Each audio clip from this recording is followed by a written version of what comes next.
नमस्कार। Economics Awadh classes YouTube channel पे आपका स्वागत है। डेली एमसीक्यू क्लास के अंतर्गत आज की क्लास में हम लोग अर्थशास्त्र से संबंधित लगभग 25 बहुविकल्पी प्रश्नों को सॉल्व करेंगे।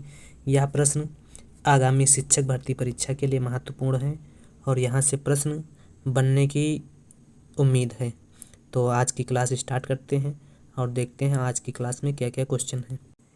1 नंबर क्वेश्चन है, निम्न में से कौन सी परिस्थिति में दुर्लभता उत्पन्न होती है। तो दुर्लभता कब उत्पन्न होती है? जब वस्तु की पूर्ति कम होती है और वस्तु की मांग ज़्यादा होती है। कह सकते हैं जब संसाधन की पूर्ति कम होती है और संसाधन की मांग ज़्यादा होती है, उस समय अर्थव्यवस्था में दुर्लभता की स्थिति उत्पन्न होती है। और संसाधन की पूर्ति कम और मांग ज़्यादा बी ऑप्शन में दिया गया है, इसलिए बी सही हो जाएगा 1 का। 2 नंबर क्वेश्चन है, निम्न में से कौन सा देश प्रकृति में पूंजीवाद या बाजारवाद संचालित नहीं है। तो इसमें कोई नहीं, सभी गलत हो जाएगा, डी सही है। अगला क्वेश्चन है, एक उपभोक्ता 2 वस्तुओं एक्स तथा वाई का उपभोग करता है जिनकी कीमत क्रमशः 6 रुपये तथा 8 रुपये प्रति इकाई है। यदि उपभोक्ता संतुलन के बिंदु पर MUY बराबर 24 है तो MUX की गणना करें। तो MUX की गणना करने के लिए हमें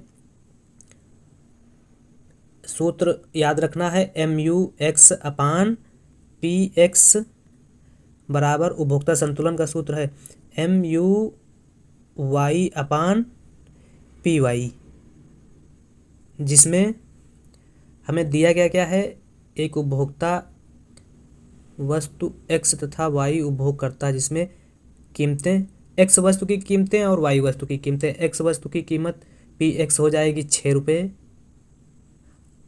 और y वस्तु की कीमत 8 रुपये हो जाएगी और MU दिया है 24 रुपये। MUX निकालना है, तो इस प्रकार से MUX निकालना है तो ये x मान लेते हैं। PX दिया गया है 8 रुपये गुणे MUY 24 दिया है क्वेश्चन में और PY 8 दिया है। PX 6 है, PY 8 है।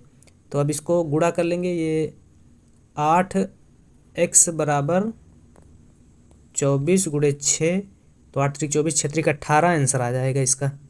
18 ए ऑप्शन में दिया गया है। अब इसी प्रकार से 4 नंबर क्वेश्चन में क्या है, किस विश्लेषण में उपयोगिता को निश्चित संख्याओं जैसे 1 2 3 4 आदि में मापा जा सकता है। क्रमवाचक उपयोगिता विश्लेषण, गणनावाचक उपयोगिता विश्लेषण। ए तथा बी दोनों सही हैं, ना तो ए ना बी कोई नहीं सही है। तो उपयोगिता विश्लेषण के गणनावाचक सिद्धांत में जिसे उपयोगिता विश्लेषण का संख्यावाचक माप भी कहा जाता है, जिसके प्रतिपादक मार्शल हैं, और इस सिद्धांत में उपभोक्ता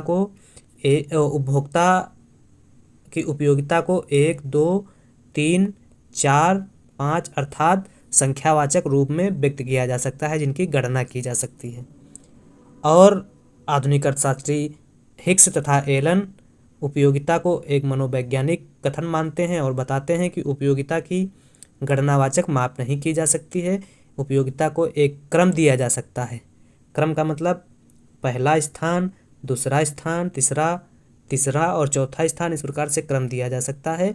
और उपयोगिता की क्रमवाचक उपयोगिता के विश्लेषण के लिए आधुनिक अर्थशास्त्रियों हिक्स तथा एलन ने तटस्थता वक्र का सहारा लिया और मार्शल ने समसीमांत उपयोगिता नियम के आधार पर गणनावाचक उपयोगिता का विश्लेषण किया था। अगला जो क्वेश्चन है, सीमांत उपयोगिता को मापने का सूत्र है। तो सीमांत उपयोगिता को मापने का सूत्र MUN बराबर TUN माइनस TUN माइनस 1 हो जाएगा। तो ऐसा दिया है, MUN बराबर TUN माइनस TUN प्लस 1 है, ये तो गलत हो जाएगा। MUN बराबर TUN प्लस, ये भी गलत हो जाएगा। सी में क्या दिया गया है, MUN बराबर TUN-TUN-1, सी सही हो जाएगा। सीमांत उपयोगिता किसे कहते हैं? किसी वस्तु के एक अतिरिक्त इकाई के उपभोग से जो अतिरिक्त उपयोगिता मिलती है उसी को सीमांत उपयोगिता कहते हैं। या कह सकते हैं एक अतिरिक्त इकाई के उपभोग से जो कुल उपयोगिता में वृद्धि होती है उसे सीमांत उपयोगिता कहते हैं, जिसे TMUN बराबर TUN-TUN-1 द्वारा व्यक्त किया जा सकता है। तो इस प्रकार से 5 का सही आंसर सी हुआ। अगला 6 नंबर क्वेश्चन है, जब किसी वस्तु की केवल एक इकाई का उपयोग किया जाता है तब क्या होगा? TU0 equal TM, MU greater than TU, MU less than TU, MU equal TU, तो MU बराबर TU हो जाएगा, डी सही हो जाएगा। अगला जो क्वेश्चन है 7 नंबर, उपभोक्ता संतुलन की स्थिति में है तथा केवल वस्तु X का उपभोग करता है। वस्तु X की अंतिम इकाई के उपभोग से प्राप्त सीमांत उपयोगिता 50 यूटिल्स एवं MUM 10 वस्तु की कीमत ज्ञात कीजिए। तो वस्तु की कीमत ज्ञात करने के लिए MUX/PX बराबर MUM से ज्ञात कर सकते हैं। तो MUX दिया गया है 50/PX बराबर 10/1, तो इसको गुणा करेंगे तो हो जाएगा 50x/PX बराबर 50/10, तो 50/10 जब करेंगे तो 5 आंसर आ जाएगा। 5 आंसर किस में है? ए ऑप्शन में ही दिया गया है, ए हो जाएगा। अगला 8 नंबर क्वेश्चन, एक ही रेखा चित्र में बने तटस्था वक्र के समूह को कहते हैं? बजट समूह, तटस्था मानचित्र, तटस्था वक्र, तटस्था रेखा। तो एक ही रेखा चित्र में बने तटस्था वक्रों के समूह को तटस्था मानचित्र कहा जाता है। 8 सी सही है। 9 तटस्था वक्र संबंधित है एक्स तथा वाई वस्तुओं की कीमतों से, उपभोक्ता की रुचि एवं अधिमानों से, उपभोक्ता की आय से, एक्स तथा वाई वस्तुओं से प्राप्त कुल उपयोगिता से। तो तटस्था वक्र एक्स तथा वाई वस्तुओं से प्राप्त कुल उपयोगिता से संबंधित है। 9 डी सही है। 10 बजट रेखा दर्शाती है आय अनुपात, लागत अनुपात, कीमत अनुपात, ए तथा बी दोनों। तो बजट रेखा कीमत अनुपात की बात करती है, डी सही है। बजट रेखा क्या है? यह रेखा दो वस्तुओं के उन विभिन्न संयोगों को बताती है जिसे उपभोक्ता अपनी सीमित आय एवं वस्तुओं की कीमत दी होने पर खरीदता है। तो आय एवं कीमत दोनों की बात करता है, तो आय एवं कीमत किसी ऑप्शन में दिया ही नहीं है। ए और डी अगर ये हो जाता तो सी सही हो जाता। इसको आप लोग चेक करिए। अगला क्वेश्चन है, एक संतुलित बजट का गुणांक मान्यताओं के अंतर्गत, एक संतुलित बजट का गुणांक मान्यताओं के अंतर्गत इकाई के बराबर होता है। 11 डी सही है। अगला 12 नंबर क्वेश्चन, कुल प्राप्तियों और कुल व्यय के बीच का अंतर कहलाता है बजट घाटा कहलाता है। कुल प्राप्तियों एवं कुल व्यय के बीच का अंतर को बजट घाटा कहा जाता है। यदि उधार और अन्य देयताएं बजटीय घाटा में जोड़ दिया जाए तो प्राप्त होगा। तो जितना भी उधार एवं अन्य देयताएं हैं उसको राजकोषीय घाटा कहते हैं, और वर्तमान में सरकार का राजकोषीय घाटा ही सबसे बड़ा घाटा है। राजकोषीय घाटा एवं चालू खाता घाटा को जुड़वा घाटा भी कहा जाता है। अगला जो क्वेश्चन है वह है 14 नंबर, सुखमय चक्रवर्ती ने राजकोषीय घाटे की अवधारणा को प्रस्तुत किया। तो सुखमय चक्रवर्ती ने राजकोषीय घाटे की अवधारणा को 1985 में प्रस्तुत किया था, ए सही है। और 1986 में दीर्घकालीन राजकोषीय नीति की बात की गई थी। अगला, श्री द्वारा विकसित शून्य आधार बजट का सार्वजनिक बजट निर्माण के क्षेत्र में हुआ। तो श्री पीटर पायर द्वारा विकसित शून्य आधार बजट का सार्वजनिक बजट निर्माण के क्षेत्र में 1970 में हुआ था। तो सी ऑप्शन सही है 15। 16 नंबर क्वेश्चन, अनवरत योजना लागू की गई। तो अनवरत योजना 1978-79 में लागू की गई थी। 1978-79 पाँचवीं पंचवर्षीय योजना के बाद लागू की गई। पाँचवीं पंचवर्षीय योजना 1974-79 के बीच में लागू होनी थी, लेकिन एक वर्ष पूर्व ही से समाप्त कर दिया गया था। और एक वर्ष पूर्व 1978 में समाप्त कर जनता सरकार द्वारा अनवरत योजना या रोलिंग प्लान लागू किया गया था। भारत में रोलिंग प्लान को लाने का श्रेय गुन्नार मिडल को है, या प्रतिपादन का श्रेय गुन्नार मिडल को है, जबकि भारत में इसे लागू करवाने का श्रेय प्रोफेसर डी.टी. लकड़वाला जी को जाता है। अगला जो क्वेश्चन है 17 नंबर, द्वितीय पंचवर्षीय योजना का मुख्य उद्देश्य था कृषि विकास, आधुनिकीकरण, गरीबी उन्मूलन, कोई नहीं।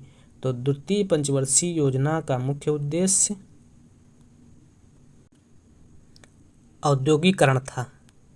कृषि विकास प्रथम पंचवर्षीय योजना का मुख्य उद्देश्य था। आधुनिकीकरण तीसरी पंचवर्षीय योजना का मुख्य उद्देश्य था। और गरीबी उन्मूलन पांचवी पंचवर्षीय योजना का मुख्य उद्देश्य था। द्वितीय पंचवर्षीय योजना का उद्देश्य मुख्य रूप से औद्योगिक विकास था। महालनोबिस ने अपना 4 क्षेत्रीय मॉडल का विकास कब दिया? तो महालनोबिस ने अपना 4 क्षेत्रीय मॉडल का विकास 1955 में दिया था, और 1956 में द्वितीय पंचवर्षीय योजना में इस मॉडल को अपनाया गया था। तो 1955 बी ऑप्शन में सही है, बी सही है। अगला क्वेश्चन है निर्धनता के दुष्चक्र की अवधारणा किसने दी? तो रेगनर नर्क्स ने निर्धनता दुष्चक्र की अवधारणा दी थी, ये सही है। रेगनर नर्क्स संतुलित विकास के समर्थक अर्थशास्त्री हैं।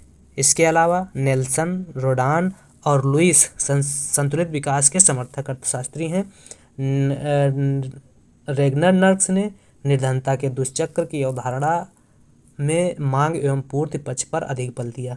अगला, वर्ष 2005 में योजना आयोग ने सुरेश तेंदुलकर की अध्यक्षता में एक विशेषज्ञ कार्यदल का गठन किया। 2009 में प्रस्तुत की गई अपनी रिपोर्ट में सुरेश तेंदुलकर समिति ने गरीबी रेखा इस प्रकार घोषित की, किस प्रकार घोषित की? ऑप्शन ए, शहरी क्षेत्र के लिए 42 रुपये प्रतिदिन, ग्रामीण क्षेत्र के लिए 27 रुपये प्रतिदिन, शहरी क्षेत्र के लिए 33 रुपये प्रतिदिन और ग्रामीण क्षेत्र के लिए 32 रुपये प्रतिदिन। तो इसमें कूट देखना है, 1 2 सही है, 2 3 सही है, 3 4 सही है, 1 और 3 सही है।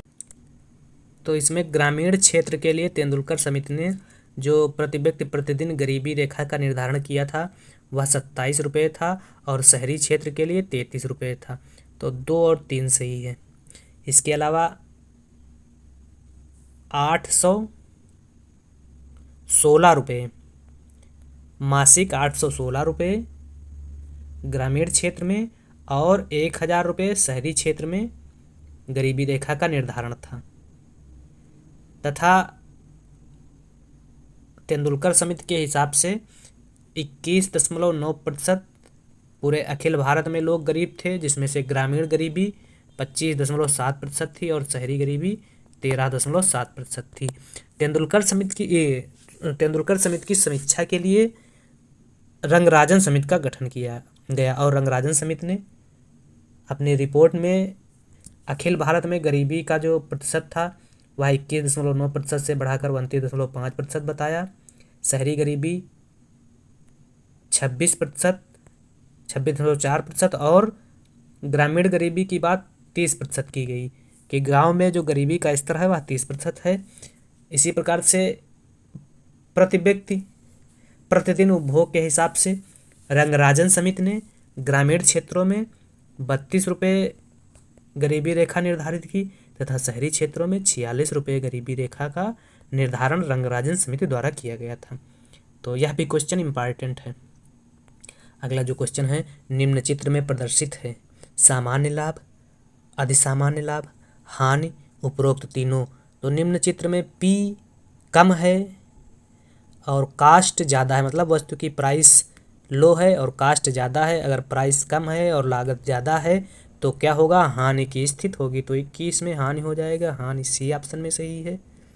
अगला 22 नंबर क्वेश्चन, अप्रैल 2016 में कृषकों की आय को दुगना करने के लिए गठित समिति के अध्यक्ष थे रमेश चंद्र, बिमल जालान, एन.के. सिंह, कोई नहीं। तो अप्रैल 2016 में कृषकों की आय गठित करने के लिए जो समिति बनाई गई थी वह अशोक दलवई समिति थी और अशोक दलवई ने 2022 तक कृषकों की आय दुगनी करने का लक्ष्य रखा गया था, जो हुआ नहीं अभी तक।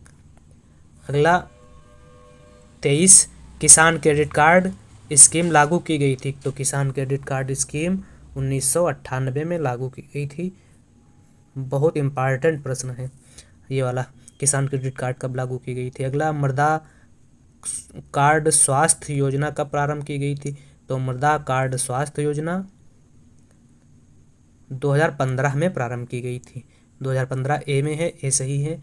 इसके अलावा अंतिम क्वेश्चन आज के इस क्लास का, प्रधानमंत्री फसल बीमा योजना आरंभ की गई थी। तो प्रधानमंत्री फसल बीमा योजना 2016 में आरंभ की गई थी और 2016 में आरंभ की गई प्रधानमंत्री फसल बीमा योजना में प्रीमियम की जो दरें थी वह रबी की फसल के लिए 1.5%, खरीफ की फसल के लिए 2%, वाणिज्यिक और बागवानी फसलों के लिए 5% प्रीमियम की दरें थी। तो इस प्रकार से आज की इस क्लास में हम लोगों ने 25 बहुविकल्पी प्रश्नों को सॉल्व किया। यह प्रश्न मिसलिनियस थे, अर्थात सभी अर्थशास्त्र के सभी पेपरों, चाहे व्यष्टि अर्थशास्त्र, समष्टि अर्थशास्त्र, मुद्रा बैंकिंग, लोकवित्त, अंतर्राष्ट्रीय अर्थशास्त्र, भारतीय अर्थव्यवस्था, सबसे लिए गए थे, मिक्स क्वेश्चन थे। तो आगे भी हम लोग ऐसे ही डेली 25 क्वेश्चन सॉल्व करते रहेंगे, जो रिवीजन के तौर पर बहुत ही महत्वपूर्ण हैं और चीज़ें ज़्यादा से ज़्यादा याद हो जा रही हैं और यहाँ से क्वेश्चन परीक्षा में मिलेंगे।